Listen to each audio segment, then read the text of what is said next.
Assalamualaikum warahmatullahi wabarakatuh. Perkenalkan saya Anggraini Desinta dari kelas 12 IPS 2. Guna untuk memenuhi ujian praktek PKN, saya akan mempresentasikan materi kelas 12 tentang pengaruh kemajuan iptek terhadap Negara Kesatuan Republik Indonesia. Sebelum itu, kita akan mengenal apa yang dimaksud dengan iptek. Iptek merupakan ilmu yang mempelajari tentang perkembangan teknologi berdasarkan pengetahuan.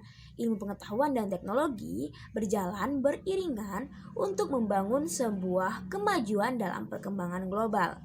Ilmu pengetahuan mencakup studi sistematis tentang struktur dan perilaku dunia fisik serta alam, sedangkan teknologi adalah penerapan pengetahuan ilmiah tadi untuk tujuan praktisnya. Nah, di sini kita akan mempelajari tentang pengaruh kemajuan iptek terhadap NKRI dan sikap selektif dalam menghadapi berbagai pengaruh kemajuan iptek. Yang pertama, kita akan mengidentifikasikan pengaruh kemajuan iptek terhadap NKRI. Pengaruhnya ada dua, yaitu pengaruh positif dan juga negatif. Untuk aspeknya maupun positif maupun negatif, yang pertama yaitu aspek politik, aspek ekonomi, aspek sosial budaya, aspek hukum, pertahanan, dan keamanan. Yang akan kita bahas pertama yaitu pengaruh positif aspek politik. Kemajuan iptek menjadikan nilai-nilai seperti keterbukaan, kebebasan, dan demokrasi berpengaruh kuat terhadap pikiran maupun kemauan bangsa Indonesia. Dengan dilaksanakannya nilai-nilai tersebut akan menjadi alat kontrol yang efektif dan efisien terhadap keberlangsungan suatu pemerintahan, sehingga pada akhirnya akan tercipta pemerintahan yang bersih, jujur, adil, dan aspiratif. Yang selanjutnya aspek ekonomi. Yang pertama, makin meningkatnya investasi asing di negara kita.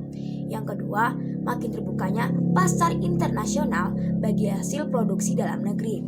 Selanjutnya, mendorong para pengusaha untuk meningkatkan efisiensi dan menghilangkan biaya yang tinggi.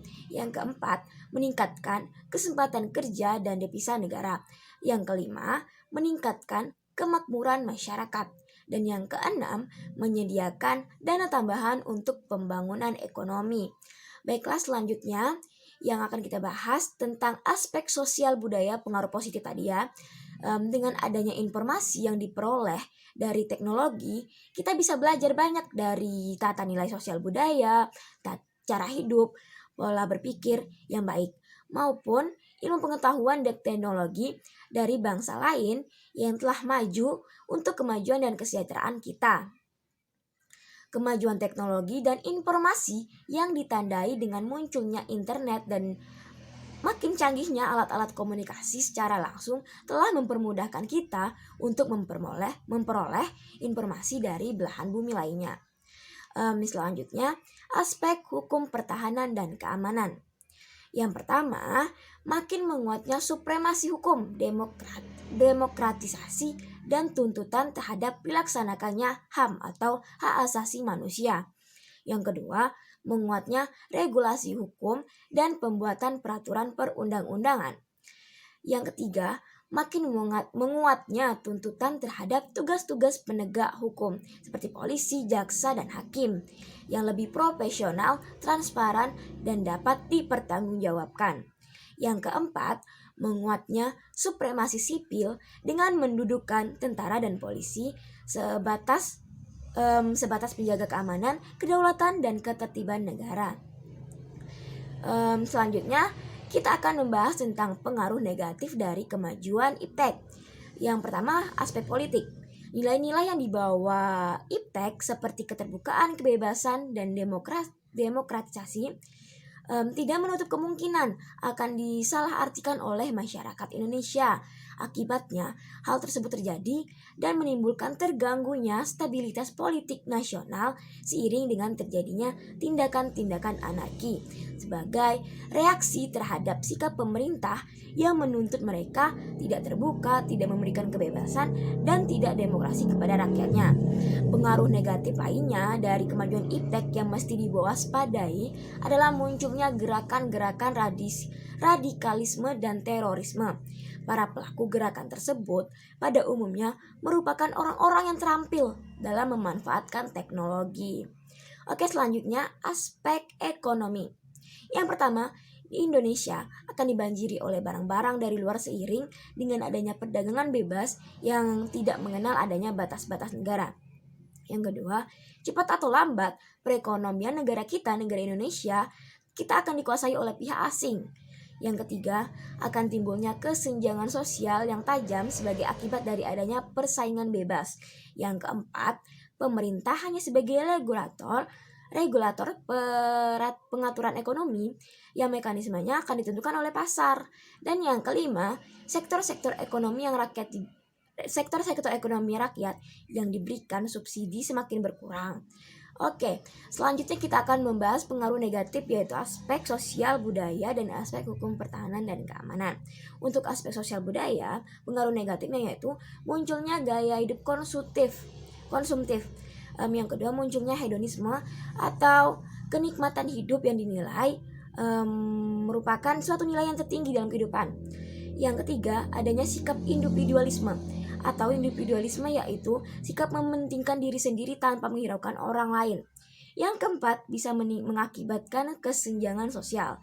Munculnya gejala westernisasi atau pengaruh budaya barat yang masuk ke sini tanpa disaring terlebih dahulu.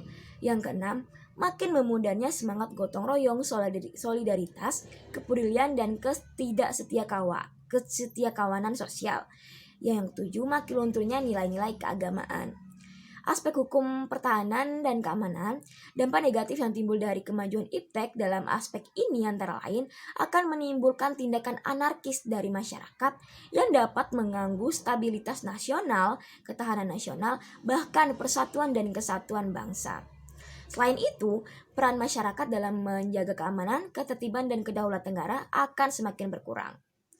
Oke, selanjutnya kita akan membahas tentang membangun sikap selektif dalam menghadapi berbagai pengaruh kemajuan iptek. Yang pertama yang kita akan bahas adalah sikap tanggung jawab dalam pengembangan iptek. Rasa tanggung jawab juga mengandung arti bahwa dalam penerapan iptek tidak hanya untuk kepentingan pribadi, tetapi semata-mata demi keselamatan orang banyak. Agar tidak menimbulkan permasalahan dan dampak negatif, manusia perlu memiliki tanggung jawab etis di dalam pengembangan dan penerapan iptek.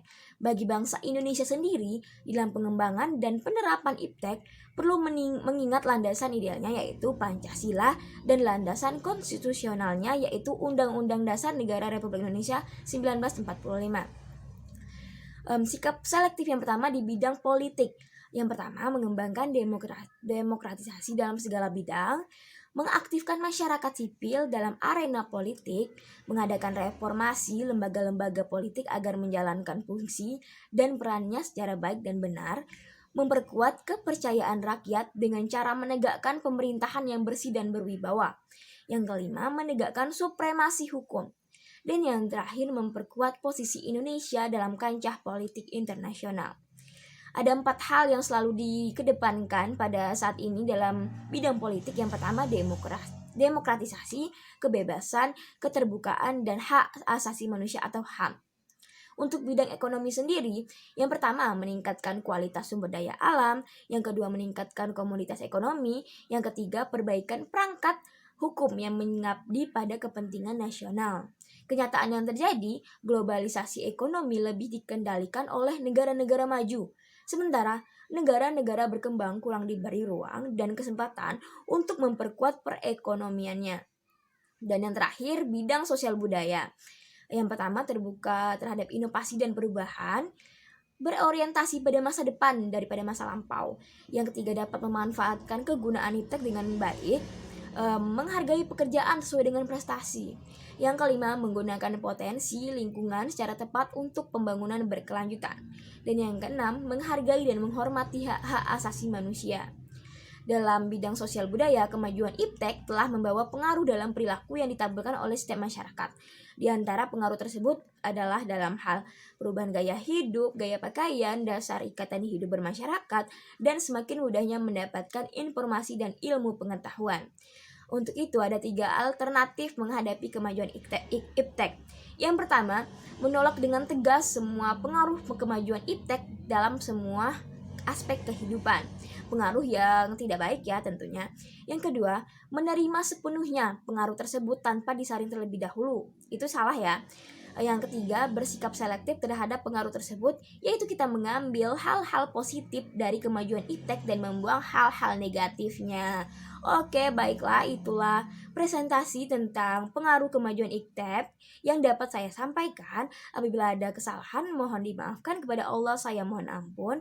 Wabillahi taufik wal hidayah. Wassalamualaikum warahmatullahi wabarakatuh.